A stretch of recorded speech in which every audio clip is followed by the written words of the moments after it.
Elliot, Hello. we are in major season now. As of like 2 days from now, we are Major officially season. in major season.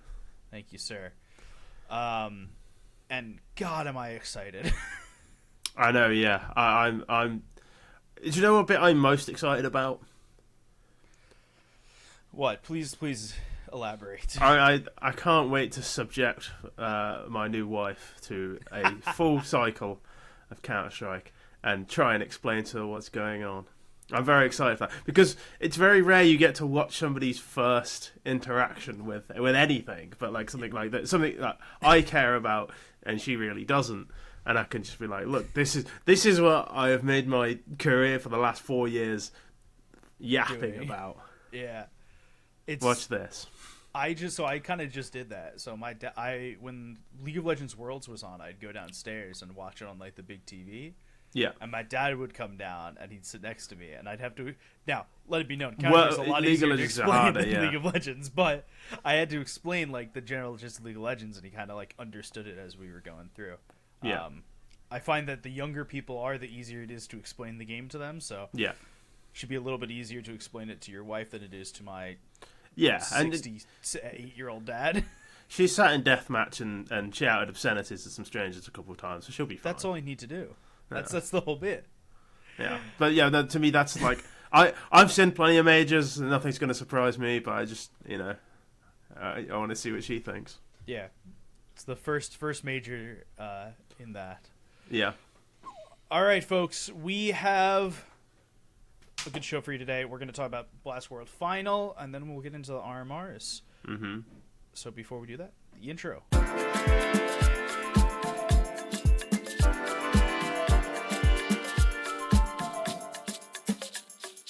So the last event before we start the major season has officially finished. It was Blast Premier World Finals. If you're saying, hey, this seems a little bit early, that's because it is, because the major is a little bit late. So Yeah. we sit here now. Well, also last year it was after the major.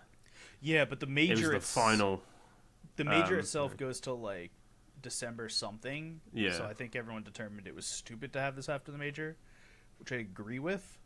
Yeah, Quite happy they did beforehand. last year I was lucky enough to go to World Final in Abu Dhabi, and that was wicked. But it did sort of have the vibe of like none of the teams care. Like there's a story I could tell you about some of these players that would make you change. Like you'd be like, oh, okay, I didn't know that about them. All right, like there was a player who was playing with his like feet on his chair, knees up, because he just didn't care. It's like when you go to, I don't know if you guys have the same conundrum here, but like I'd go to school and I'd have AP exams in May, and then you don't leave school till June, and it's like that last month of, well, I've already taken my exams. What the No, fuck we do I don't. do We don't here? have that because we just Okay.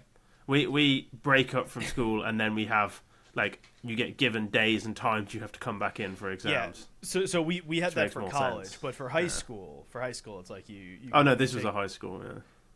For high school here, you go and take some exams like earlier, and you're like, well, what the fuck am I supposed to do for this last month? And that kind of is what World Final had felt like to me last year. Yeah, But this it year- was like kind of it was a waste of time.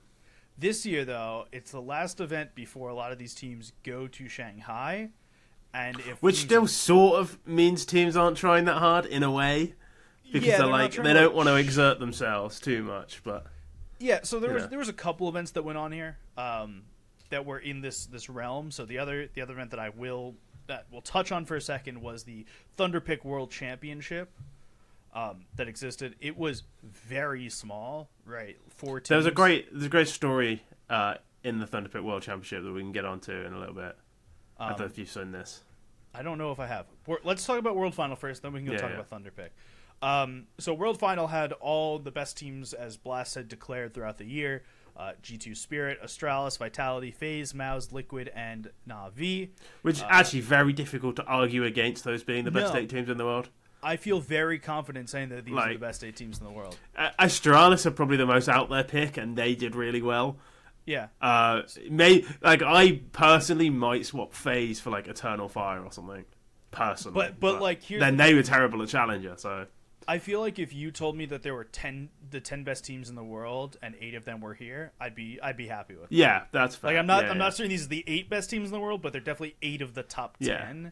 Like, and that's as good as you're gonna get. Like if you think of the teams, like I was just looking at the HFTV rankings. You think of the teams who weren't there, who you would try and argue are better than one of these teams. You'd be arguing for Eternal Fire, who just bombed out a challenger. Heroic. Not the worst shout, but like, are you confident they're better than FaZe and Astralis? Probably not. Furia, definitely don't trust them. Virtus Pro, I don't trust them. MongolZ, just not quite at that level. They just flat to deceive Not sometimes. Complexity, coin flip every game. Saw, don't know yet. Like these are the teams you don't. Yeah, you're getting more and more complexity and Saw. Like you're getting more and more. Okay, yeah, no, these aren't better than FaZe. So this almost certainly is the best 8 teams in the world.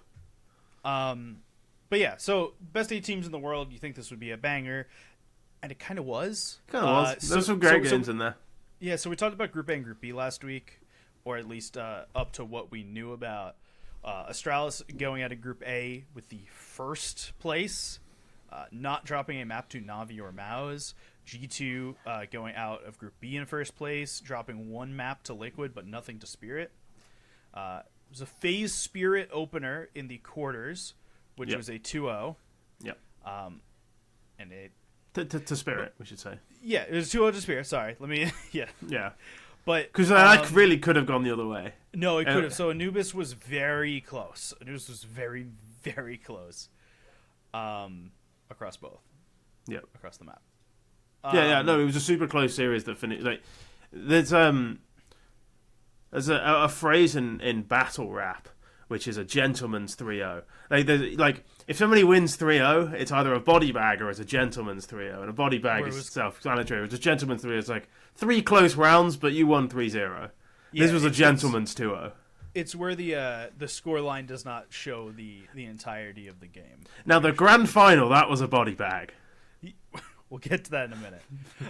The other quarterfinal was Maus against Vitality. To surprise literally no one, it was a Mouse Sports LAN event, so Mouse Sports did not go any further than Vitality. Yeah, they're just so close to being the best team in the world, but that one step they're missing is the hardest skill in the world.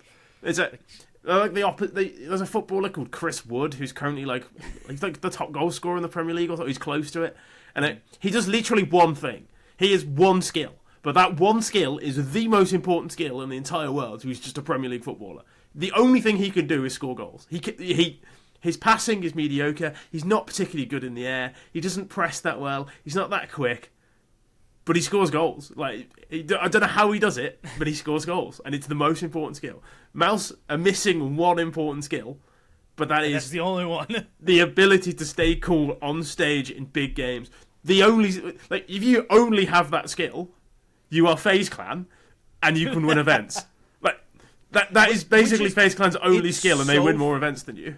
It's so funny because Mouse Sports is basically FaZe is basically the former Mouse team. Yeah, the problem is once you get good on stage, FaZe sign you. So Mouse can never have players who are good on. If Exertion suddenly stops choking on stage, FaZe will sign him to replace Rain. Brokey's no more. Oh. Yeah, they'll get rid of Rain and take Exertion, and Mouse will just sign somebody else who's never played on stage, and they'll struggle. It's quite sad, actually. So Vitality took that pretty handedly. In the semis, Spirit against Astralis, which went both ways. So it was dominant game.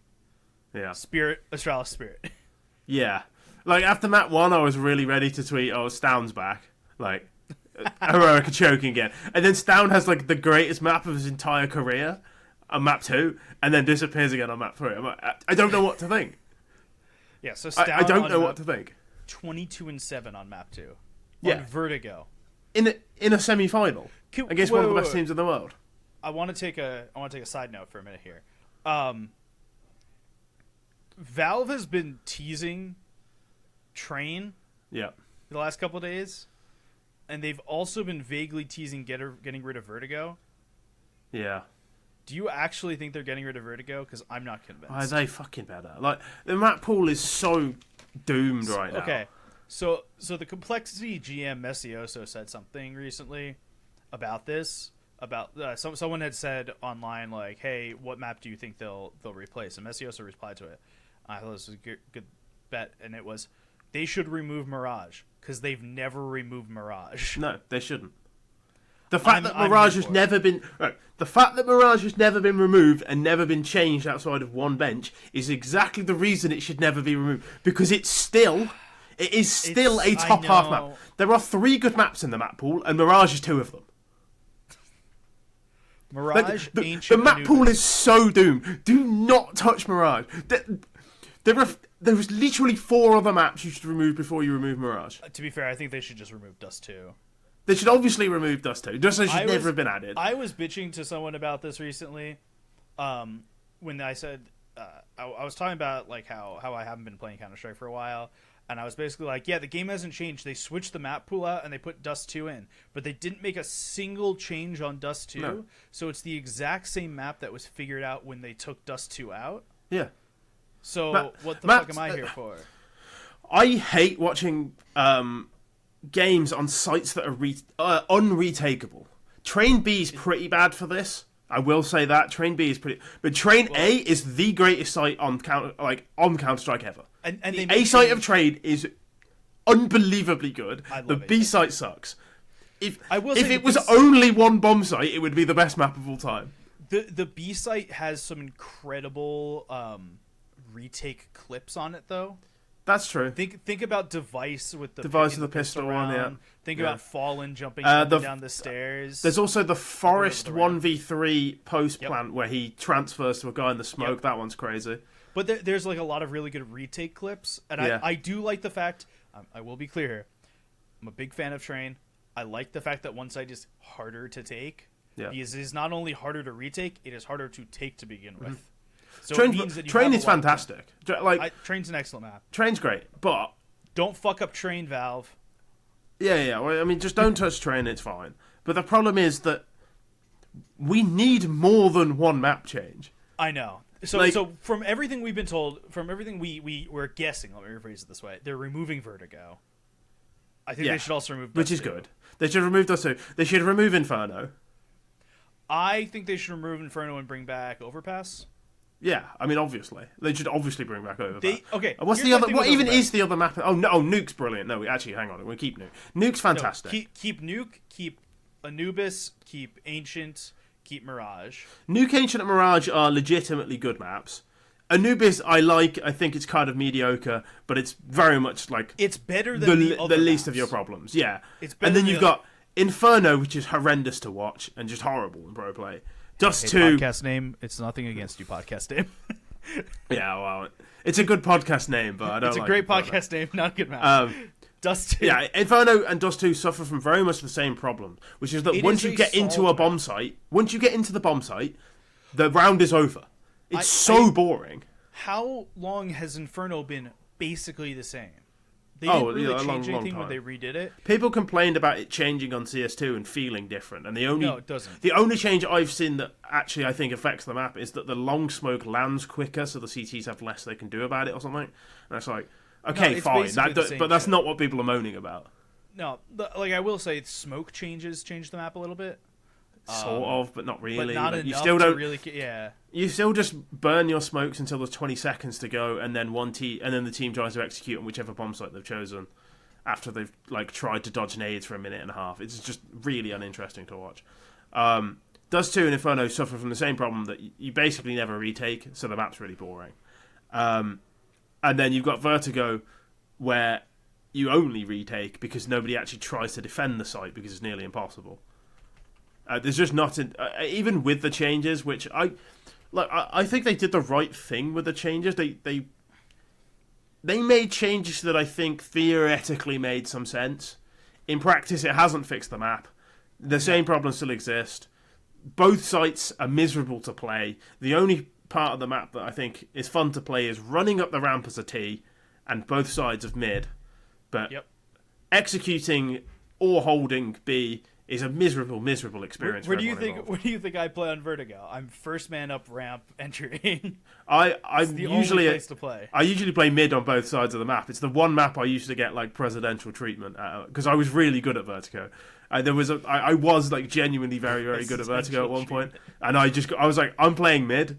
Nobody like this is the one spot I will demand. I'm taking mid on Vertigo.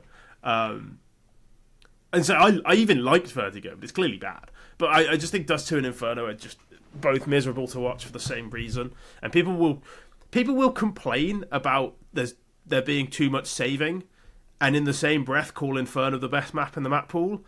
And he's like, why are the turkeys voting for Christmas? This doesn't make sense. Okay, so little side rant over, but yeah. I don't expect them to do anything until after the major. Yeah, no, I agree. It'll be after the major. They'll make their one change again, and nothing will be fixed. Yeah. Okay, so going back to this, Spirit beat Astralis. Stounhead has one game. Yeah. Chopper played very well, which was a surprise as per usual. He's got like one game of tournament where he just becomes a god. Yeah. This is his game. The problem with Chopper will always be that he holds his crosshair at like stomach level by default. Like he has like actual gold Nova crosshair placement. But then, like pro play level. When I was coaching, and before they told me that I'm not allowed to speak into players' ears while they're playing the game, because for a little bit I was allowed to talk. Just whisper aim higher to everyone. No, I would literally stand behind a player's shoulder and just go crosshair, because they'd be aiming too low. There's the one thing I was always good at was aiming at head height. On the other side of the bracket, semifinals was G2 against Vitality. We have continued on the fact that Vitality is on paper one of the best teams in the world, and G2 on paper is the most coin flip team in the world. No, G2 on paper is the greatest team of all time. The game isn't played on paper, as they say. Yes, they're just very coin flippy. Yeah, of course. Coin landed on heads. Yeah, except at first it landed on tails 13 times in a row. Yes. Yeah. So they lost the first map of this event 13-0 to Liquid, and then won the event. They are they are the most fun team in the world. MongolZ is incredible. Yeah. I know that we've said that a lot, but so here's the thing, right? Sometimes when G2 plays against teams, they don't have like amazing players or amazing oppers and stuff like that. Right, so G2 have beat Spirit in this event, who have Shiro, who is an excellent opper. They won 5 maps to 0 in this event. Yeah. MongolZ is, without a shadow of a doubt, the best player in the world. I'm convinced. And I know, like, there maybe some people have doubts.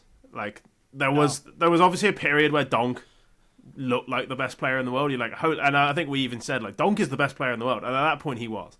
But Donk has not been. Donk is really good. He's really good. There was a rise, and I feel like there's been a slight dip and a plateauing. But he's also 16. So. I know, but MongolZ has gone up and reached an incredibly high and has not plateaued. It feels like every event you watch MongolZ, he gets a little bit better. Yeah, there's basically nothing to say about him because he's essentially a flawless player. He doesn't do anything badly. He's not a liability when he's not on the AWP. He doesn't lose the AWP doing stupid shit. He mechanically is absolutely flawless. Like you just don't see him miss flicks. Like when he first came into G2, he did, and for probably a period of about a year before, like I don't know. Like under Hooksy, even like there were times where he would miss flicks. So you'd be like, you should be hitting that, or you should at least be aiming closer so you don't have to flick as far. But he just doesn't make those mistakes anymore. He seems to always be looking in the right position, and then even when he isn't, he just hits a miraculous flick and kills them anyway. There's some of this that's like, well, he never played at Tier 1 before G2, and he's been on G2 for what, a year and a half now? Probably 2 years now. About 2 years. His first tournament was Katowice 22, so 2.5 years. this is like good. This is stuff that comes with being on a team for a while and like getting the tier 1 exposure and tier 1 prac and all that stuff that you don't get the same amount on Navi Junior or whatever it is. Yeah. Not that they didn't get that practice, but like you're on a team with players who are definitely older than you, who have more wisdom, and you kind of just absorb all of it over time. Yeah, I think a lot of people were concerned when they bought MongolZ that he was like, they were paying too much money for a guy who wasn't ready for tier 1. It's like, if he was ready for tier 1, he would not cost 600k. I can tell you that much right now. And if they sold MongolZ tomorrow, they'd get more than 600k. The guy is the best player in the world. His next the thing with MongolZ is he has to win a major. Like, he has to. But he's on a team with the guy who the monkey's paw has declared cannot win a major. So but for this paw major he is about to leave. Yes. There was discussion before about how he didn't want to play without Nico. So we'll see how much of that ends up being. But so I wanted to put one more bit on this. I am very hopeful of G2 in the future, and the reason I say that is because you look through this event, and they have won this event, and Nico had a very okay event. He was pretty good. He was pretty good, but like, let's be fair. In my opinion, he was the third best player for G2 this event. Yeah, I think MongolZ was a better player than him. Third best player for G2 is like such an insane compliment. I understand. I agree. But MongolZ is the Nico replacement. Oh yeah. We all already know that MongolZ is going to take Nico's spot when Nico leaves for Falcon. Oh yeah, G2 basically said that. And looking at it, you have to be so confident in this because you look at MongolZ and you go, look, this guy is playing in shit positions. He's absolutely fucking crashing it. And he's going to go play in better positions that are better for him once Nico leaves. And they will have space to get a new player in addition for Nico. Like, how this team will be so good at that point anyway if they don't win the major, even if they do win the major. But regardless of what happens here, right? They are on paper set up to be so good after the major, even with losing the third best player on the team. Yeah, I mean, they have MongolZ and MongolZ, who are arguably two of the top 3-4 teenagers in the world. Like, even if you, first of all, maybe Yimfat's better. MongolZ is 22. Okay, never mind. MongolZ I thought he was like 19. Never mind. No, MongolZ is 22. All right, never mind. But even if you think about it this way, think the other 3 players on G2 are not there, right? I don't know how long Snax is going to keep playing for this team. I don't know if Hunter stays on this team after Nico leaves. It's so insane. We're talking, like, people talk about the G2 like in-game leader like this when he's literally just won a tournament. I'm not saying this in a bad way. No, it's not even about you, but people like. It's a universally accepted thing that, Snax won't last very long. It's like, he's just won a tournament, lads. This is not a won't last very long thing. It's a, if Nico leaves, and if you're and if Hunter's leaving because Nico is leaving, whether Hunter stays on, Hunter goes with him to Falcons, which I don't expect, or Hunter goes to another team because he's not playing with his cousin anymore, he doesn't want to be on G2, and G2 doesn't want to pay the salary. If you have those two leaving, and let's say they want to make a change for Snax, right? Even with just the core of MongolZ and MongolZ, you are set up better than 95% of teams, and you still have 3 roster slots open. MongolZ, MongolZ, you're like covered for 3 years with your stars. Like, you just need to find pieces to go around them. You need solid pieces to go around them. Supporting cast. Yeah, I mean, supporting cast. You probably want at least another star. This is G2 after all, so they're going to want at least one more star. They seem to have figured out a way to win tournaments with 3/4 stars. So why change? Like, you could change your philosophy and become a more well-rounded team. But when you're actually winning more events than nearly all of these well-rounded teams, even with your insanely low lows, I think you just stick to what you're doing and you just buy more stars and just play loot. Because people don't do that much at the moment. So it's kind of off meta. And the meta of team building. You're better being the best off-meta team than, like, the 4th best meta team. Like, there's always... And that's nearly always true. But people never see it that way. And a lot of things, people think the meta is the only way to build a team the only way to play, so they will just try and copy the best people, not realizing they're just a worse version of the best people. Whereas G2 build teams their own way, play their own way, win tournaments. Yes, they also shit the bed sometimes, but it's literally how Outsiders won a major. They played the game differently, and they were the best at playing that style.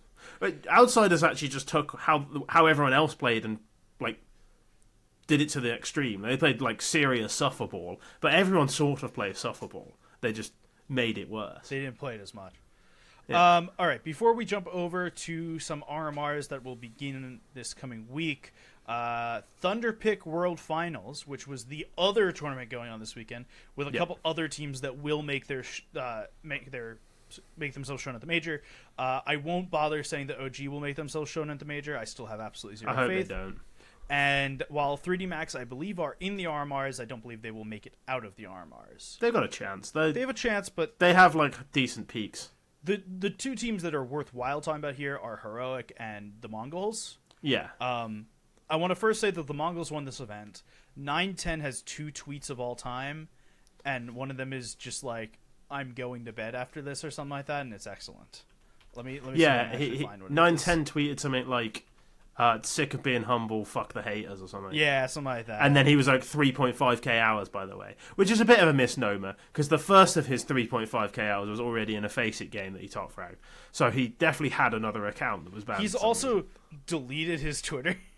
Yeah, I mean, I think he was joking and people took him seriously because it's but the way people you know are. what? But I'm here for it. there's a great story about this event that I alluded to earlier, which was there was a bunch of Mongolian flags in the crowd, and a friend of mine tweeted, the fun fact about this is they don't even know what Counter-Strike is. They're just local Mongolians who heard there was a Mongolian team doing well and have just shown up with Mongolian flags to cheer them on.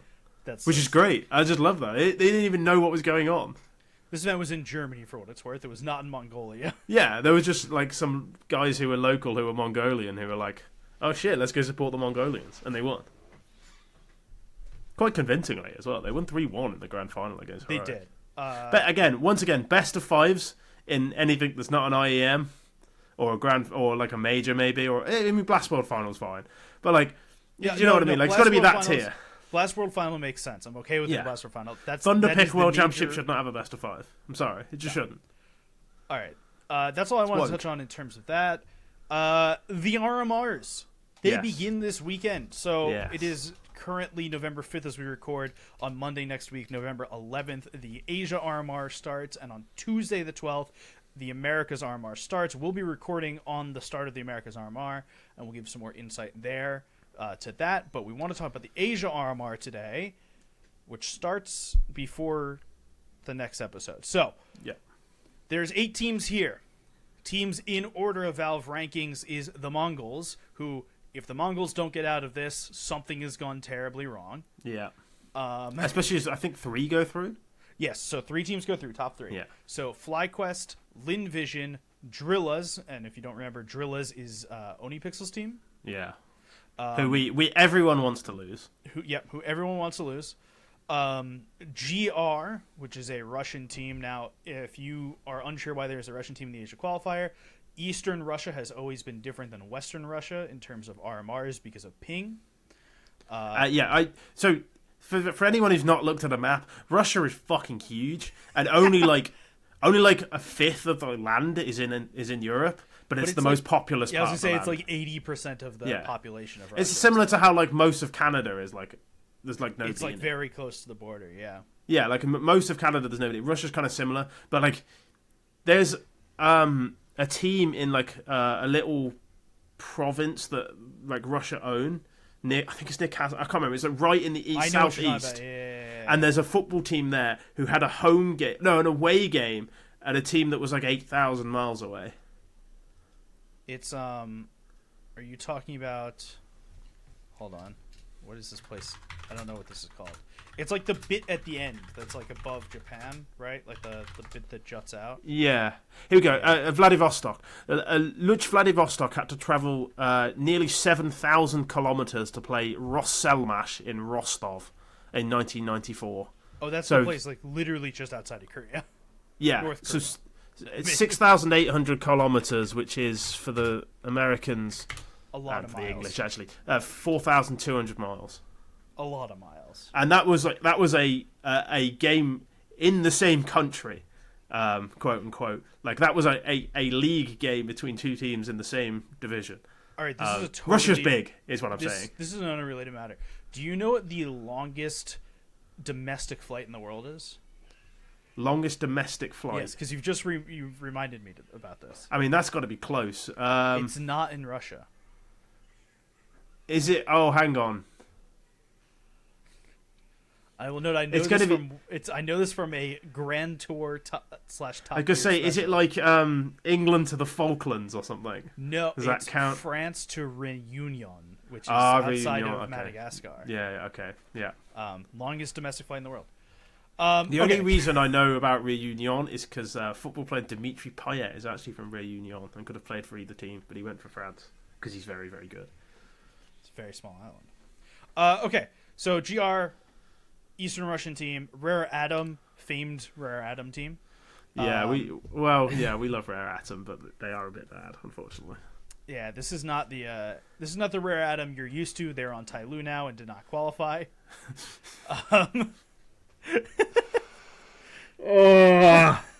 How do you not qualify for okay. the Asia RMR, man? The next team is Talon, boasting some former Australian players in Azur and Hazard. Two different and players. MHL, by the way. MHL, yes, which is former VP. Seems well. He was former and no. He was on Endpoint and I think Fnatic. He was on he was on Mouse NXT. Mouse NXT. Yeah. MHL's good. Like I've seen him play. He's good. Like he shouldn't. In my eyes, he should not be on this team. He's better than Talon. And I mean, from what I've seen, unless he's got worse, he's better than this team. So I look out for him. And then the last team is the official team of the Overtime on Inferno podcast.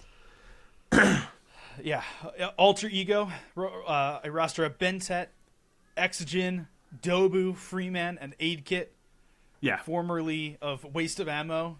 I would like to say, is it 5? Yeah, 5 different nationalities on this team. Yeah, you don't see that very often. You get it. I think FaZe are similar, but it's quite rare. Are Liquid? No, Liquid have 2 Canadians. 2 Canadians, yeah. Like it does happen, but close. I think Mouse might do as well. But it's certainly rare outside of Europe anyway. Most of the teams outside of Europe are national or have like a few. I mean, there generally aren't enough countries outside of Europe. That's not true. But Counter-Strike countries, yeah. Yeah, in the Americas, if you're and a North a American lot of team, there's enough countries to do that. If you're a South American team, and a lot of the Asian countries are so big that ping from like China to like Mongolia is not great. Like you don't really want to practice. But this has an Indonesian, Korean, Mongolian, Hong Kong, and Macedonia. Well, I believe Bentet Exogen were both playing from somewhere else because they were playing on the NKT roster beforehand. Right, which I think that might be based in Indonesia, but I might be talking nonsense. Either way, this team, 5 different nationalities, 5 different completely different stories. Like Exine has been around for years and years. He's like the most famous Korean player. He's the only Korean player. Let's not think too hard about he this. used to be on MVP Project where they had a full Korean team, and there was another one who was half MVP. decent. Well, the thing about MVP is actually really cool. So the MVP team that broke apart in 2020 then turned into a Valorant roster basically. And Exogen was the only player that stayed. But there's players on that team. Stax, King, and RB are all massive Valorant players now. Right. They're like top of the table. May have won Valorant Champions. Right. I may be wrong. Okay. But they're like absolutely massive players for T1 and a couple other folks. Okay. Interesting. Either way, we've not really seen many Koreans do well in Counter-Strike. Exine's like the one who has stuck around. His name remains. Dobu, who I think was on... was he on... He was on ATOX. So he was on like one of the better Mongolian teams and got removed. He's been around for a while. I think he might have been on IHC as well. So he's like got a point to prove. You got Exine, who's like been around for a long time, now has lost all of his teammates. BN Tet, who we all know used to be considered like a super talent, didn't quite work out that way, had issues with his career, and probably made some bad moves. Freeman, who I always thought was super talented, used to be on Tai Lu. He got kicked from Tai Lu for whatever reason. I don't think it was entirely performance-based, but I might be misremembering. And Aidkit, who's a complete unknown. You've got 5 completely different stories who all have a point to prove, but in a different way. It's like they're either going to surprise everyone or they're going to bomb out last and not win a map. Okay, so you know where Aidkit is from? Go on. Aidkit played for that iNation team directly after the major. Right, okay. Or right leading up to the major when they were about to qualify. Okay. So not totally unknown, but mostly unknown. Right. So going into this, let's put some ranking tier stuff in here. So there are 3 teams that make it through. Let's put MongolZ off to the side. Mongols are quite obviously the S+ tier. They are the S+ tier. If they do not make it through, something terrible has gone wrong. Yeah. There's only one team you'd think have a shot at beating them. And it's probably FlyQuest. It's FlyQuest. And for that matter, FlyQuest is a tier below MongolZ. Yeah. But if FlyQuest don't make it, there's a lot of questions that you have to start asking. Yeah, they're better than... Yeah, they're better than anyone. They're better than everyone else. Inns might be the best player in this event.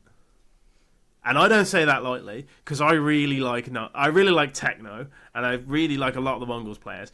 Inns is really, really good. And if he wasn't Australian, he probably would have done a lot more with his career. Inns is fantastic at Counter-Strike. He might be the best player in this event. And that's saying a lot, because we have said a lot of good things about Mongols. I've said a lot of good things about Techno. Mzenio is talented. 910 is super talented, even though he looked really bad at first. He's now somehow really good. Senzu as well is pretty good. Blitz is pretty good. Inns is better. Fucking good. If FlyQuest win, it's usually Inns has just dropped a 1.5.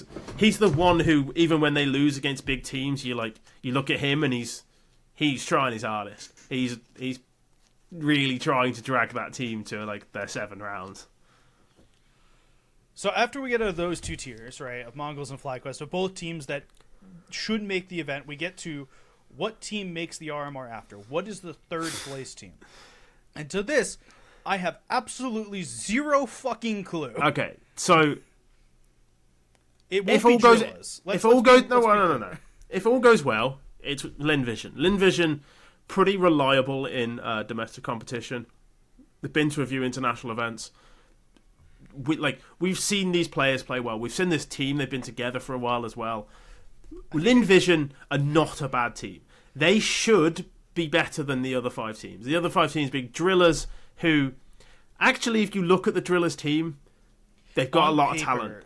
Yeah. On paper, they've got a lot of talent. Waro 2K, whatever you think of him as a guy, whatever you think of him as, he's a decent player and he knows what he's doing. Haji as well has always been a very good player.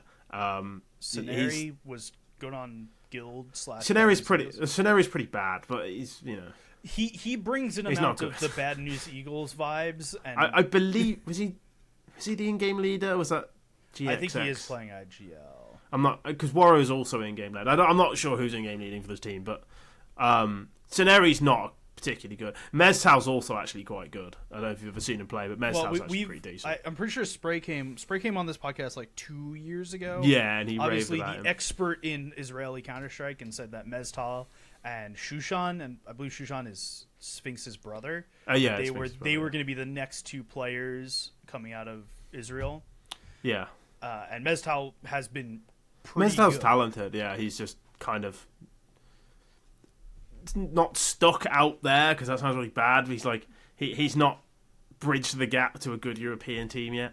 And then you're looking at GR. I've got no idea how good they are. I'll be completely honest with you. I've legitimately never heard of any of their players. I feel like I've heard of Seven Nation, but I couldn't tell you why. But I may just be thinking of iNation, which is that Serbian roster that almost made the RMRs. I don't know this team whatsoever. So they might be decent. If there's anything I've learned from watching major qualifiers and major cycles over the years, if you've never heard of a Russian team, avoid them at all costs, because they're dangerous. They're really dangerous. So here's the other thing. Rare Atom is the next team on our list. And there is Yeah. a non-zero chance that Rare Atom have the third spot. That they could, if they show up. Because this roster is good on paper. This is like one of those that you talk about that you look on paper and go, well, shit. They're kind of just bad, though, aren't they? I really want them to be good. I'm just kind of looking at their recent results. So they qualified by beating Tai Lu, which is a good result. Well, they qualified by beating Tai Lu is the greatest story so far. Yeah, I mean, that's these great. are former players. So this team is Somebody, Summer, Child King, Li Hong, and Kaze. I believe Kaze, Somebody, and Summer all have played for Tai Lu for a long time. Yeah, they were all on... Yeah, so a lot of those players were on Rare Atom, and then Summer and Somebody were on Tai Lu before. So... Yeah, I mean, it's pretty good. But it's a good result. Like, it is a result that you look at and you go, yeah, fair enough, you beat Tai Lu. That's a good result. You qualified here. Maybe they're not bad. But I do think, again, individually they're fine. Child King's a good player. Somebody... He's great. I love Somebody. We've had many one of my favourite players ever. I don't know how years. good he is, but he's one of my favourite players ever. I just don't think Rare Atom are anywhere near as good as Lin Vision. That's the problem. Like, the problem is you have to think who's going to be better than Lin Vision. I just don't think they are. And to that same degree, I cannot see Talon being any better than Lin Vision, which is the Azure project. If MHL's as good as I remember he is, there's a chance they're like the fourth best team here. But I don't think they're better than Lin Vision. I also haven't watched MHL play for a while, and if he's actually, on this team, he's probably not as good as I think he is. I don't think they're better than Lin Vision, and I don't think they're probably better than Drillas. Sorry, did you know who the Talon coach is? DJL. Who's the DJL from NIP? Yes. Alright, they're definitely not making it out. Next. And then the last team here is the TLDR endorsed Alter Ego. They're not making it through. They're not making it. It's so Jova. We're not making it. Let's be clear. It would be a fucking miracle if they play against the Mongols in the first match, okay? And then they would play against the loser between Drillas and Lin Vision. Oh, it would be a fucking miracle if they won a game. Please, not. I want them to knock Drillas out. That would be great.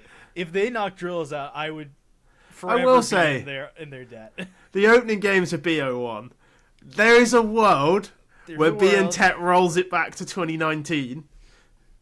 And we're so Barack. You just never know. There is a world. Do you know what BN might be Barack.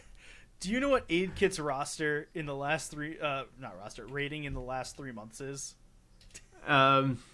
Yes, I've just looked it up. It was like high, right? 1 point. Whoa, hang on, he's been frying. Hang on, I mean, I will say he had a 23-5 against a team called God's Reign, who are an Indian team, which is. Yeah, so it's a it's not a good sign. Over 9 It's not maps. a bad sign. It's a 1.68 over 9 maps. Look, he hasn't gone negative since he joined this team. No. He's not played against a single player you've heard of, but he has not gone negative. Every single game he's frying. Look, maybe he's really good. I don't know. That's part of the reason I want to watch this team is because I've heard of them through it, and then there's a guy I've never heard of who has like a 1.68 rating against absolute nobodies. But you know, he could be really good. Who knows? Could be the goat. I already love this team. They are going out, but I love them. Yeah, they are going out. Let me make this my last point here about the RMRs. I think we feel pretty confident. Mongols, FlyQuest, Lin Vision. Even though it is the ranked thing, it probably is a valid rank in this case. I do want to say, this major is absolutely brutal to watch if you're an American. It fucking blows. The opening game is at 3 a.m. my time. Well, the Asia RMR or the whole thing? Well, everything's in China. Oh, yeah. The entire event takes place in Shanghai. The opening stuff is at 3 a.m. The lower bracket will actually start at 9 p.m. for me the same day because they will go to sleep in China and wake up and start really early for them when I am at 9 p.m. Right. Right. But okay. I won't catch any of the opening stuff because the last best of one starts at 6 a.m. Oh, okay. I wake up at 7 a.m. It will be over by the time I wake up. You need to find one of those like VOD websites that don't spoil anything. I've got one. Actually, this is a good chance for me to plug it because I truly love this website. I was looking for one the other day and I didn't know where one was. Eventvods.com. Eventvods.com. Eventvods.com. Not sponsored, by the way. Not Not sponsored. However, if they would like to send us money. If you click on it, it will show you matches that exist, and then it will show you after that point loser of match. It won't show you who it is. Yeah, I know there used to be a reveal Reddit for it for League of Legends, but I couldn't find one for CS. They have highlights, they have the HLTV page, and they have the game start.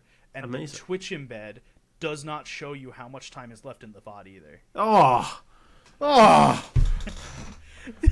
I've changed my Matchvods.com. We are sponsored.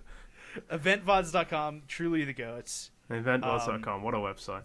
Though, to be fair, it looks like their last Counter-Strike event was a year ago, so hopefully they get their shit together. Oh, right, so it doesn't... Never mind. Never mind, not sponsored. I use it for League. I use it for Not League of Legends, again. and they are up to date on that, but it does not look like they're up to date on any other game.